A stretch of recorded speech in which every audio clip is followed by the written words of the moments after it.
Welcome back. Well, it's a terrific day.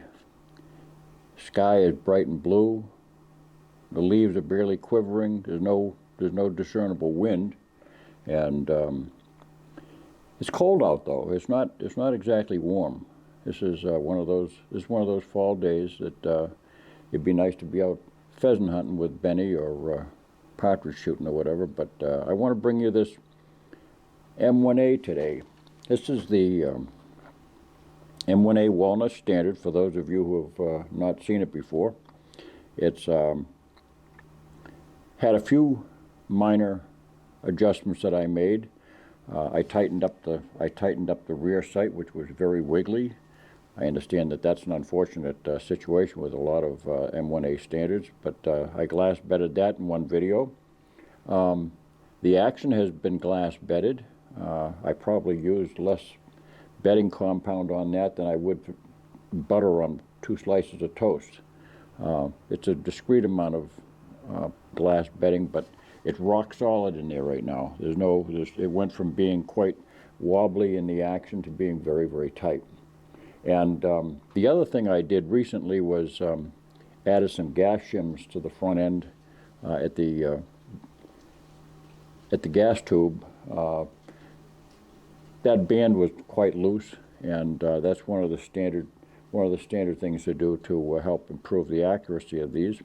And again, this is the standard rifle. This has got the standard weight barrels. This is not a loaded or a heavier dimension barrel than most. It's configured essentially like a military M14. That's all the dimensions are the same. I've got some loads here. I really haven't I haven't had a chance to really test these loads. You're going to see how they do as well as I do. These are loads that have worked in other 308s that I've had, and they may be good. Maybe this rifle won't really care for them. I can tell you that they're not high velocity loads. These are strictly target loads. I'm using I'm not going to tell you what kind of powders I'm using because I don't want to have a run on the market of powders just because I am doing this video. But I'm using the Sierra 168 grain Match King Bowtail. It's a standard. It's a staple in the industry for out to 600 yards. It's a very, very fine bullet. I know now they make a 169 grain bullet that's a little bit more streamlined in the G7 configuration. But this has always been a very good sound bullet for any kind of target work.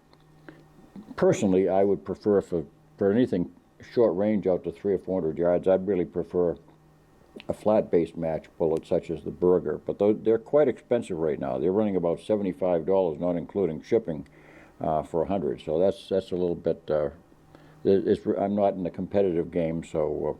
Whatever additional accuracy they offer is something that I don't really need. I apparently have a cloud going over because my target is getting a little dimmer out there. Hopefully that will change. I'm going to be shooting at a bullseye target. As you can see, I'm just using there's no magnification here. This is just standard military grade peep sight. It's not a national match peep. It is a national match front sight, and the standard comes with, at least this standard came with a national match trigger, and it's a real honey. It's this trigger is absolutely superb, very crisp. It's about 4.5 pounds, just what the doctor ordered for military style competitions, NRA competitions, and that CMP and everything. So. Let's give it a go. I've got my drone here, so I'm going to launch that and bring it down to the target so hopefully you can see what I see as it's going on. So I'll be right back with you.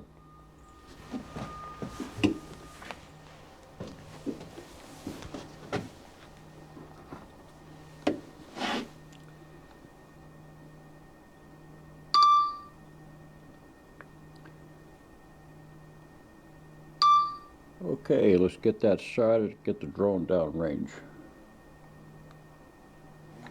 Take off.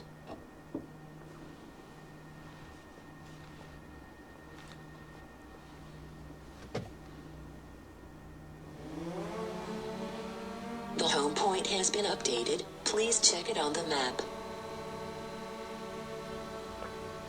And I'll be shooting at 100 yards.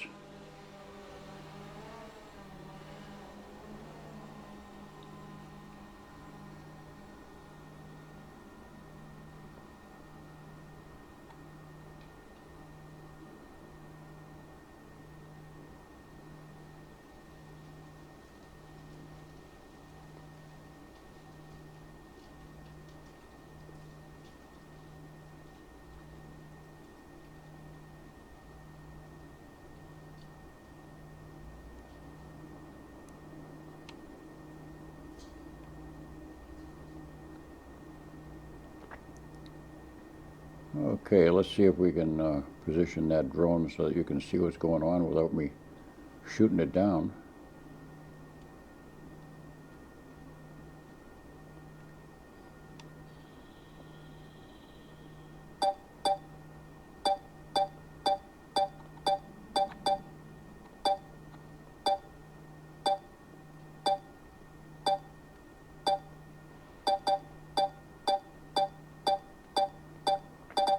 We don't need that noise, so see if I can adjust this.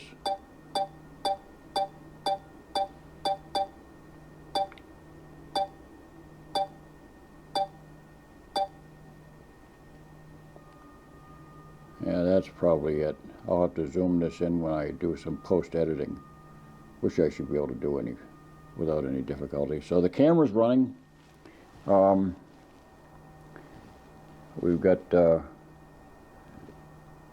half a battery. That should be enough to do one magazine load at least. So here we go. I'm going to fire a 5-shot group. Like I say, this is a untested, really an untested load. There we go. Come on.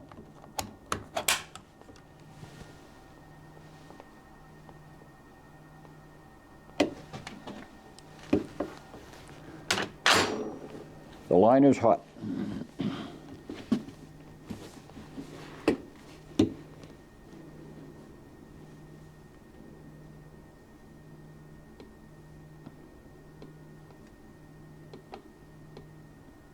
This is a 2-stage military style trigger. I love these.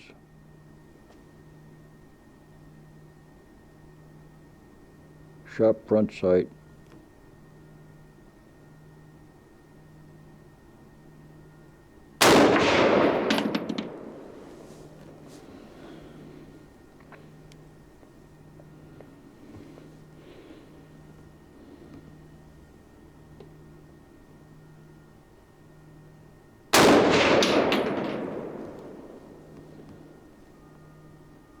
A comfortable load to shoot.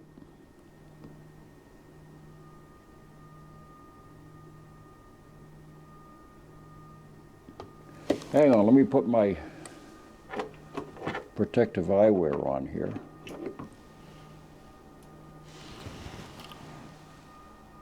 These are not prescription lenses or anything.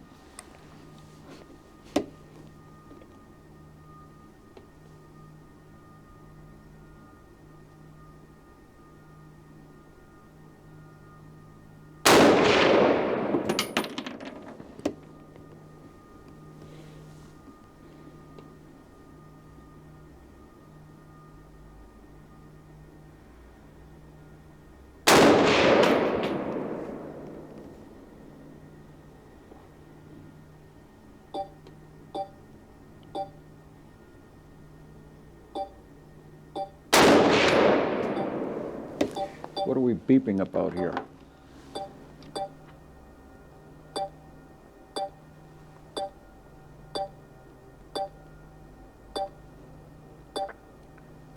Okay, let's swing her around and bring it back home.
Landing.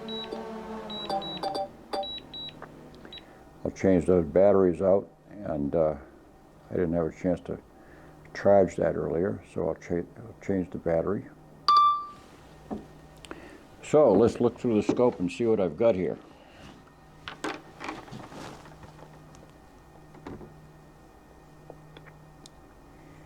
Well, obviously I'm not on the bullseye, but that's a superb group. You know, I probably tossed one down low. I know I was seeing probably a little bit more white on one of those shots than above the front sight, but that looks like minute of angle to me, or even less. I'm very, very happy with that. What can I say? This is just a standard rifle. You know, a lot of money is paid for, you know, the upgrades to a loaded or, for that matter, you know, well, a loaded is only $100 more, I suppose, but that's a heavier barrel. It's a national match barrel. But when you start getting into the national match rifles with the glass bedding and all that stuff, you're paying a significant amount of money. What did this cost me? It cost me $19.95 for the shipping and handling and the gas rings, the shims. It cost me a piece of plumber's putty, just about enough, like I say, just about a teaspoon, maybe a teaspoon and a half of epoxy bedding compound, and that's it. That's it. The rest of it was just a little bit of labor, hardly anything to it. You saw me do it on videos. You know, I think that the M1A standard has an awful lot to go for it. All you need to do is just a little bit of work, and the results can be there. As I say, I really don't, you know, with this, you know, with right now with the, it's so difficult to find powders. I'd love to share the powder information with you, the load information, but the problem is that,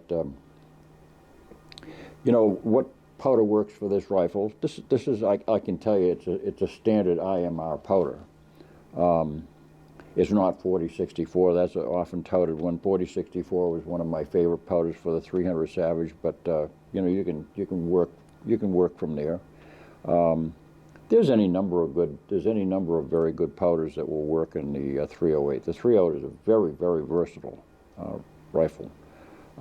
It's an inherently accurate cartridge, as I've spoken before. In other words, an inherently accurate cartridge is one that can digest an awful lot of different powders and bullet weights without complaint.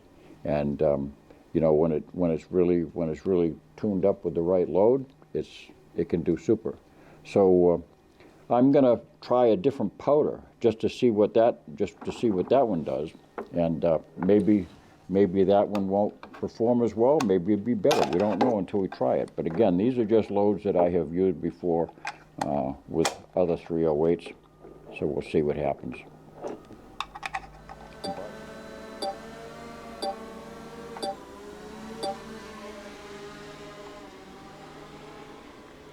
And away we go, speeding toward the target.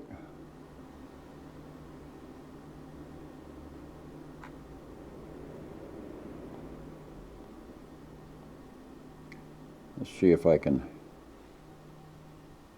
I'm going to be shooting right under it. Risky business. That should be no problem. Let's see if I can get a little closer.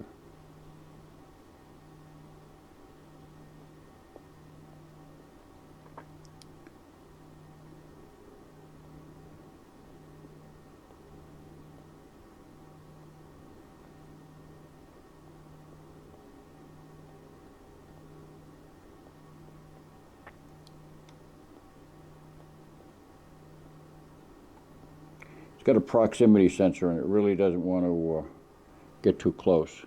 And if I do get too close, it's going to start screaming. So I guess the camera is running on the drone. We've got at least the same amount of battery we had with the last sequence of shots. So before I went down and changed that battery, I took this magazine out naturally before I go down range. So everything's in my lane. I'm not disturbing anybody else. I'm the only one here today. It's kind of nice to have the place to myself. So, eye protection. Got to have that. I mean, these are essentially very safe guns. The receiver is closed in the back. It's not like you have a bolt that can spew gases, but it's always a good idea. You don't know what can happen. Brass can come flying back. Any number of things can happen. So, again now, what I'm going to do, I'm going to go to the right and put this safety on here for a second. Put my glasses on. I'm going to change the group position so that I'm going to put it over to the right by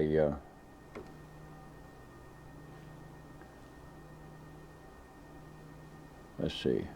I'm going to put it to the right by, we should be able to do it with 6 clicks. 1, 2. No, as a matter of fact, I'm going to try for the bullseye. So I'm going to go over 3 clicks to the right. And I'll try going up, let's see. The bullseye diameter is about 6 inches, so if I go up 3 clicks, I'll go up 4 just so I don't get in the way of the other group. And so I want to go 1, 2, 3, 4, 5. Go 5 clicks. That should put us somewhere on the black, I would think. Check out the drone. Make sure it wasn't talking about something I need to know. Oh, I guess we're all right. I can zoom it in a little bit. I guess not. Maybe.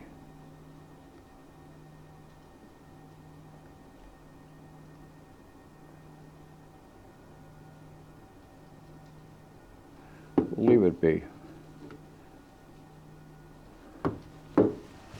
So here we go. I can see the drone is about 3 feet above the target. Same point of aim, different powder.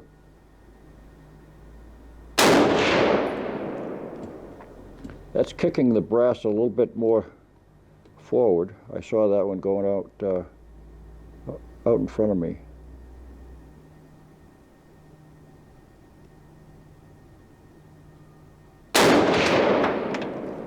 That one didn't. Might have hit you.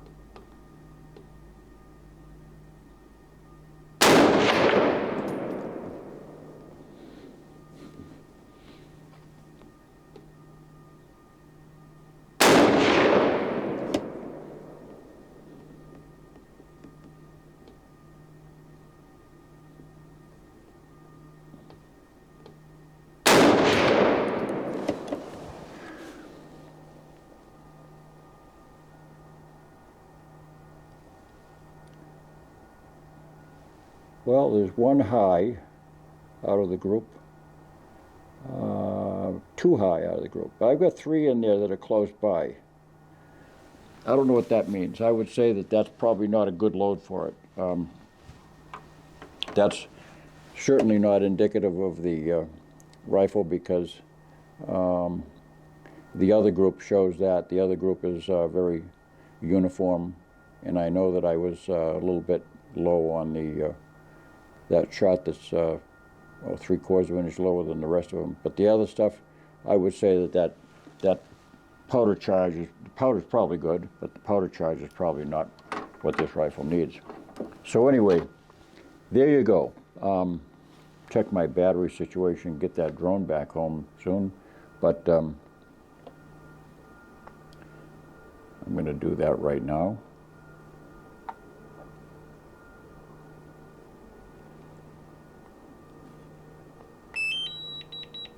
Go home. Okay. She's on its way.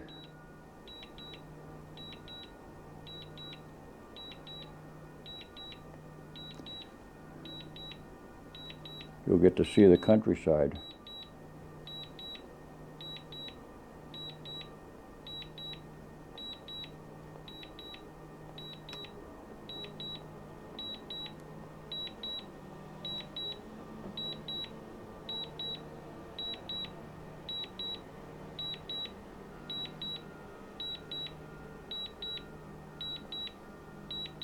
It's up about 172 feet right Landing. now. The White Mountains.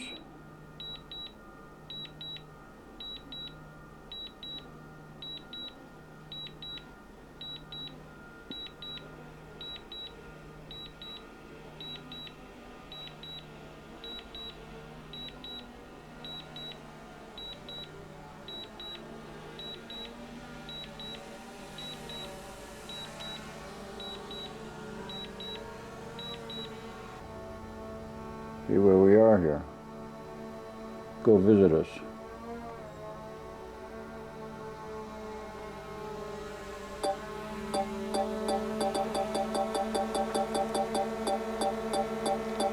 So put it down.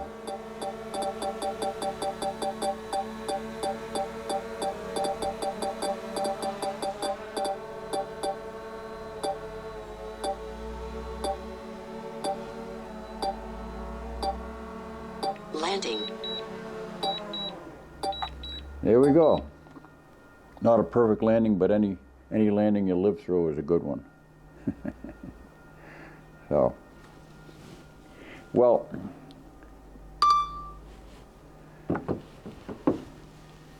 that's the meat of it. I'm very, very pleased. That one load tells me that the work that I did, it certainly paid off. That other load is just not the right load for this rifle. So that'll take some more work if I want to use that powder. But you know, I've got the other powder to work with. So that's it. The work on this rifle was very simple to do. I encourage you to take a look at the videos that I present on this rifle, going back some time. Not too long ago, I did the glass bedding. Not that very long ago at all. Within the last month, probably, and I tightened up this rear sight with epoxy. I showed you how to do that. That was a very simple job, and installed those gas shims. There's also one other job that is worth doing on this rifle to some of them. That whole front end out there with the flash hider and the front sight, that can have some rotational slop, because there are three splines positioned around that barrel, and those splines are supposed to engage with the keys that are in the flash hider and that assembly. So, you know, if it's not a tight arrangement, even if it's by a couple of thousandths of an inch, you can throw shots off down there if your sight tends to turn on you between shots. So it's a good idea to. I simply recommend using a German silver rod made to a kind of a blunt end. You can get German silver quite inexpensively and cut it up into 3 pieces, and you get some for yourself and some for your friends or something. I'm talking less than $20. So it's a good material because it doesn't mar the steel, and yet you can peen steel nicely with it, and it leaves a nice smooth edge without leaving any copper color or anything like that. But basically, you just peen that slot, all 3 of them, just gently peen them, and then you put the basically you just gently tap with a wooden mallet or a rawhide mallet onto the end of the flash hider and pull it back into that spline as you turn those. By the time you get it started, you can thread it on the rest of the way. But that, you don't have to do much peening. You're basically taking up whatever slop is there, so you don't have to go too aggressively. And be sure that you, before you do it, mark your barrel before you take off the flash hider, so that you don't do any work to the barrel. Some of that spline is visible on the outside, so you don't want to go beyond your pencil mark. And some of that, you can stay well a good 1/8 of an inch in front of your pencil mark. So that's about all I have to offer on this. It's a fabulous day. Benny's out in the truck. He's with me, so maybe we'll have a chance to grab the shotgun and get out for the afternoon.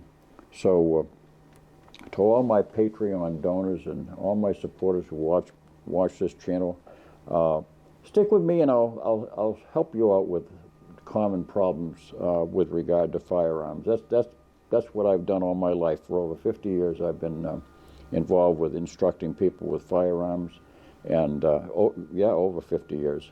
So in all manners of things, so whether it's actual shooting instruction, or instruction on how to maintain and service guns without going crazy and without spending the bank.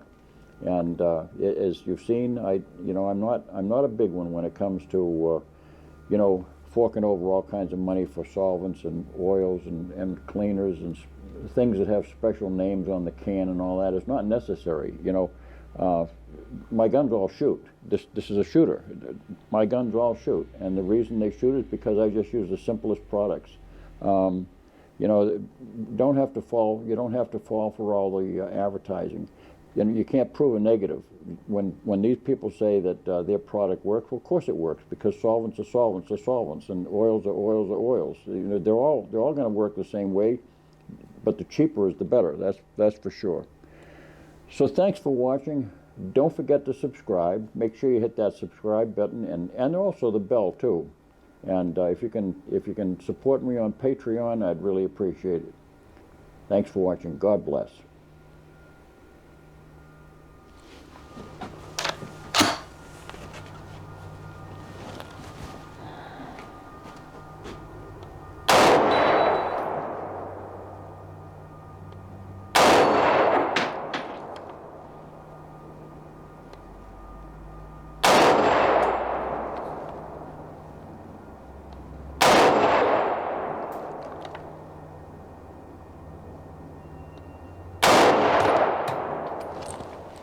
Well, that hits him with authority.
Thanks for watching. This is a lot of fun. God bless.